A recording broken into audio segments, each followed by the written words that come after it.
Hi everyone, it's Holly Marie King, and we are back with the Emblem Knights Rough Draft, Chapter 22, and it's What You Make Me Feel.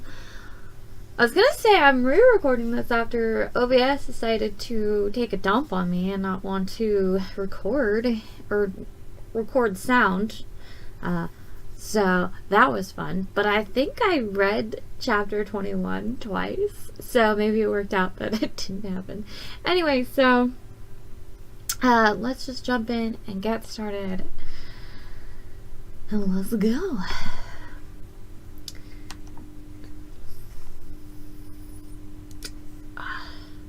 Okay. Oh, did I push the wrong button? That's why.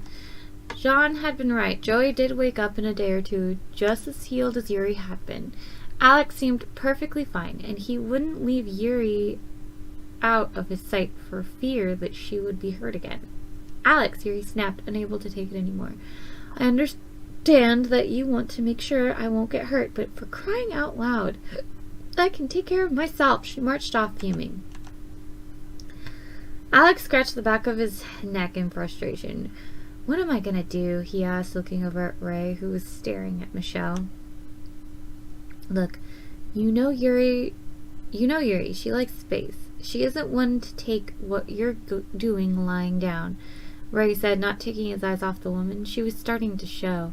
Just give her some space and apologize for making her feel as though she's weak. Alex stared at the ground. You're right. He walked off in the direction Yuri had gone. Now what am I going to do? Ray asked, still looking at Michelle. I don't know what I was doing there. Interesting. Yuri, Alex approached slowly. Alex, I just need a little space right now. Yuri's back was to Alex. She sat on a log and her feet dangled in the water. Alex gulped and sat down next to her. Look, I need to say something. Say it, Yuri said, not really wanting to talk with him because she was going to have to come clean about how she felt sooner or later, but she didn't want to do it. So, if she were lucky, she could avoid him. If she was lucky. I'm sorry for sticking so close to you, but I don't know what else to do, Alex said. Yuri bit her lip. She avoided looking at his face. If you would just tell me why you were avoiding me, then I could help prevent another incident, and we both can know why you don't like me. Yuri sighed. I don't hate you, she said, her heart beginning to beat a mile a minute. Then why are you avoiding me? Alex asked, scratching his head in confusion. I'm scared of new things, Alex, Yuri explained, looking into the water. I tried to avoid them. Thus, I avoid you. That still doesn't make sense, Alex said, looking into the water. Okay. Yuri took a deep breath. How many girls have you dated? What? Alex looked shocked. He stood. Look, I'll leave you alone if that's what you want. He began to walk away from the log. Alex, I like you, Yuri shouted, closing her eyes. I was afraid to say anything because I don't understand this feeling. I'm sorry I've been avoiding you, but I've never felt this way about anyone, so please forgive me. Alex stood and stared at her for a moment. He regarded her with eyes full of no emotion. What he was thinking about was kept to himself. I think we should be getting back, he said, and walked past. Yuri just stood there, her head hung, her eyes closed. The breeze brought her back to life. I guess that's it then, she said, turning and following Alex. At the end of the third month, the rest of the men were conscious and practicing, but Murphy would not wake. The group all sat in the hut. It was the last day of hope for Murphy. Come on, Murph, come back to us, John said, as he kept putting small spheres of purple light, and Joey played his flute. The boy shook with grief, but he played as strong as ever. When John finally realized that his magic could no longer reach Murphy, he sighed and signaled for Joey to stop playing. The boy lowered his flute and bowed his head in dismay. The two of them had not lost any energy because they could not use any on a dead body. I could play the song of life, said Joey, raising the flute to his lips. John put his hand up to stop Joey. No, he shook his head. He doesn't want that. How do you know? Demanded Michelle. Tears splashed down her cheeks. She was 5 months pregnant now. Because we all discussed this before our trip. If one of us died, we would go by their wishes, whether or not to bring them back. Most of us refused to be brought back, Ray said. He tried in vain to hide his pain. So, even if we try to revive him, we can't. Well, that's just poopy, Tricia said, crossing her arms and pouting. She didn't really know Murphy that well, so her sadness for his death was vague. Whether or not it is, we still should respect his wishes, Yuri said hoarsely. She could see a glimpse of Alex out of the corner of her eye, but she told herself to stare at Murphy.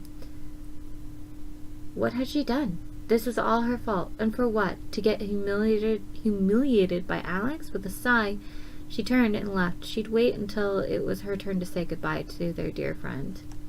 I think we should individually say goodbye to him, she suggested as she left.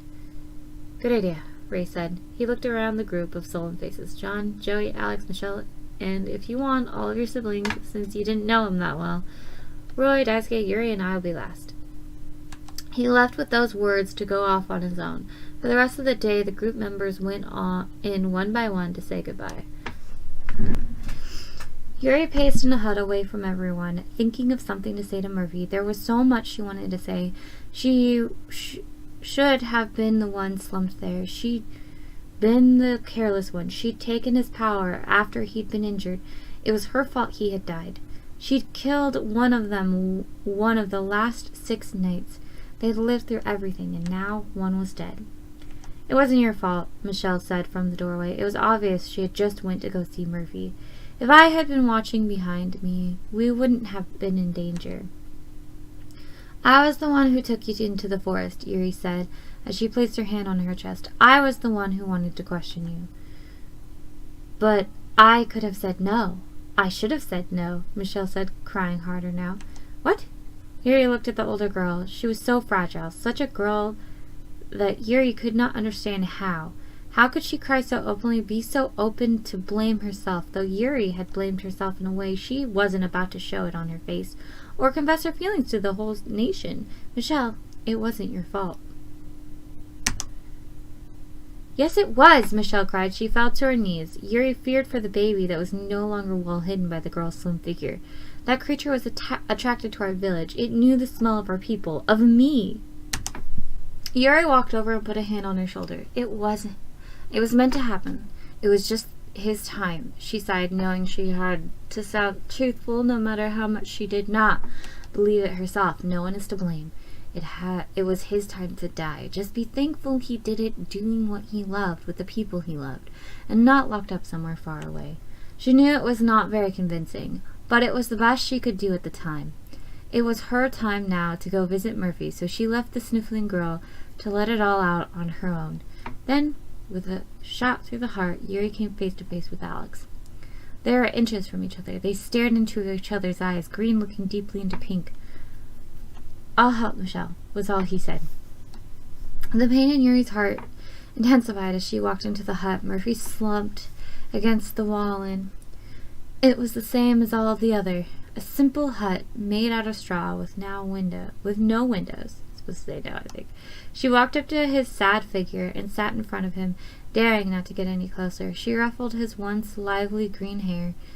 Now the tears came. She hadn't known him that well, but she knew that he had his way of getting deep inside you with little effort.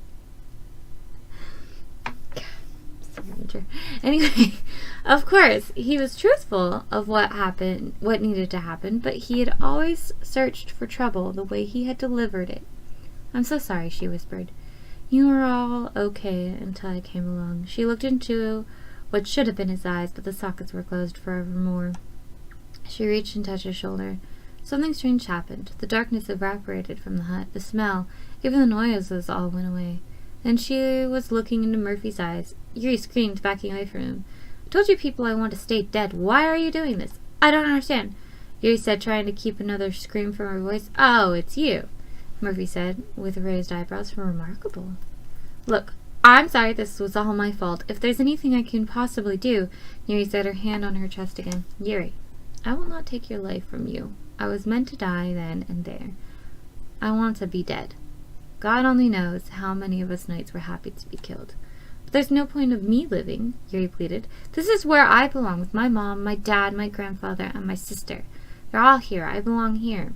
Murphy shook his head. No, Yuri, you belong there with your brother and Alex, he said. Yuri's heart was pierced yet again. She looked down at the ground. He doesn't feel the same way about me. Murphy laughed heartily, making Yuri blush. Something she didn't know she could do. Alex thinks that you're acting just as many other girls have acted around them. They have claimed these the same way you had. He thinks it will pass. but boy will he be surprised. I'll miss them.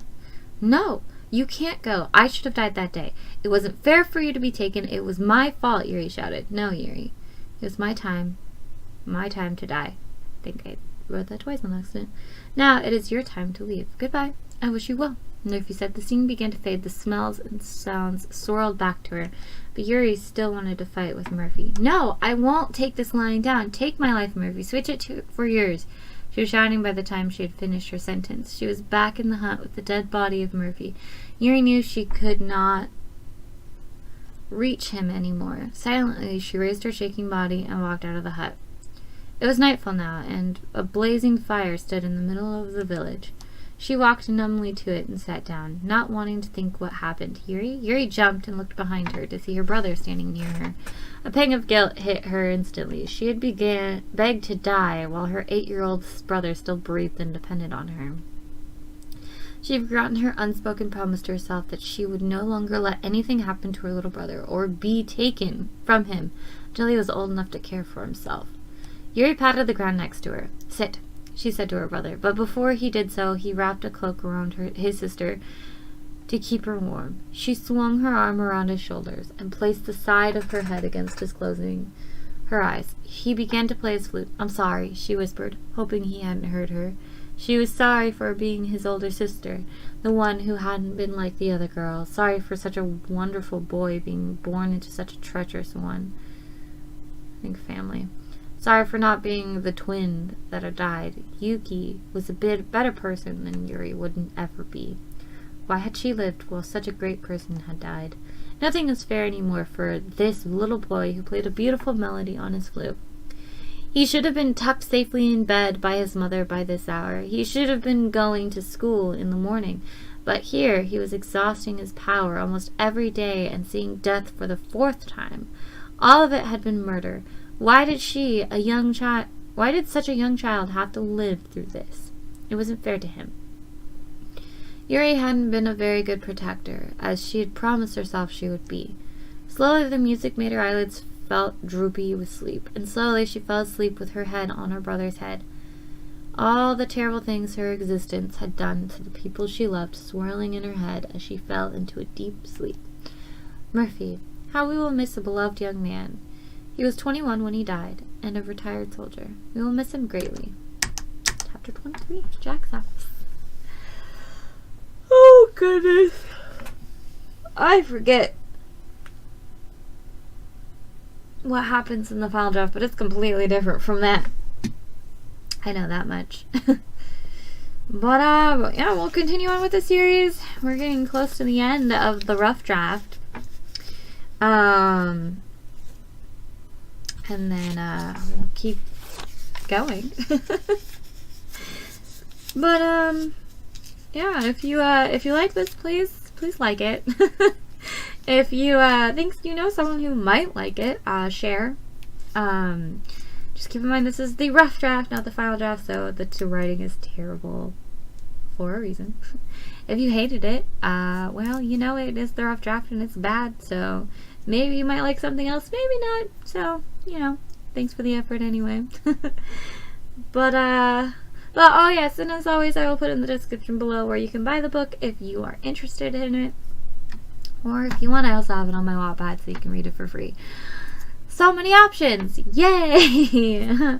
But yeah, anyway, hopefully I will see you guys next time. Bye!